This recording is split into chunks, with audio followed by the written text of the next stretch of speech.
दिनांक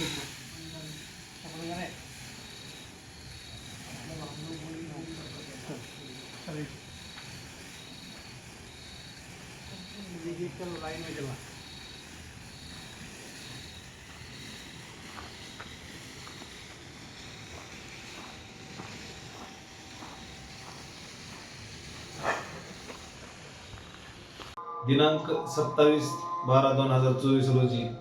दहशतवादी पथक नाशिक येथील सपोनी प्रतापगिरी तसेच दहशतवादी पथक संभाजीनगर येथील API रोडगे तसेच त्यांचा स्टाफ यांना गुप्त बातमीदाराद्वारे माहिती मिळाली की अनवा तालुका भोकरदन जिल्हा जालना येथे शिवारात काही बांगलादेशी आरोपी हे अवैधरित्या कोणतेही कागदपत्र न बाळगता राहत आहेत अशी माहिती मिळालेल्यामधून ते सदर पोलीस स्टेशन हजर आले व पोलीस स्टेशन पारत तसेच दहशतवादी पथक यांनी मिळून अनवा शिवारातील गट क्रमांक 381 येथील खडी क्रेशर वरती सापळा रचून रेड टाकली असता तेथे बिनापरवाना कोणतेही कागदपत्र न बाळगता आरोपी इमदाद हुसेन पिता मोहम्मद उली अहमद उर्फ सिपॉन वय 26 वर्ष व्यवसाय खडी क्रेशर मजूर हल्ली मुकाम अनवा तालुका भोकरदन जिल्हा जालना मूळ रहिवासी काबिल मियारवाडी बियर नारायणपूर थाना शेनबाग तहसील खाजीर खिली जिल्हा नोआखली बांगलादेश तसेच आरोपी क्रमांक 2 हुमायून कबीर मोहम्मद अली मोहम्मद वय 40 वर्ष व्यवसाय खडी क्रेशर हल्ली मुकार कुंभारी अनवा तालुका भोकरदन जिल्हा जालना मूळ ऍड्रेस काबिल मियारवाडी बियर नारायणपूर थाना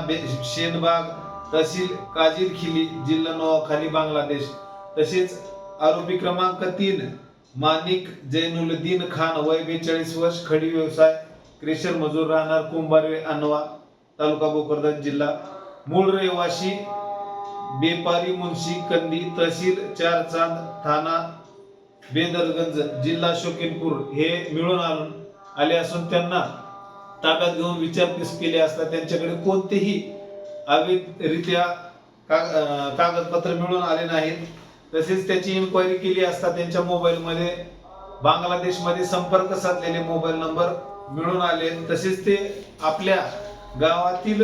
लोकांशी संपर्क साधण्यासाठी IMO ॲप्सचा वापर करत होते व त्यामध्ये त्यांचा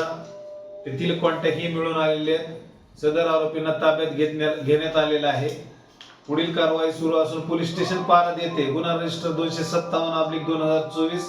पारपत्र अधिनियम कलम 3 कलम 6 तसेच परकीय नागरिक आदेश 1948 कलम 3(1) विदेशी व्यक्ती अधिनियम 1946 कलम 14 तसेच BNS ऍक्ट 3/5 प्रमाणे गुन्हा नोंद असून सर्व आरोपीला ताब्यात घेऊन अटक करण्यात आलेली आहे। PCR घेऊन सदर आरोपीचे भारतात कधी आले केव्हापासून वास्तव्य आहे त्यांचा उद्देश काय आहे याबद्दल तपास करणे बाकी आहे। पुढील तपास सुरू आहे।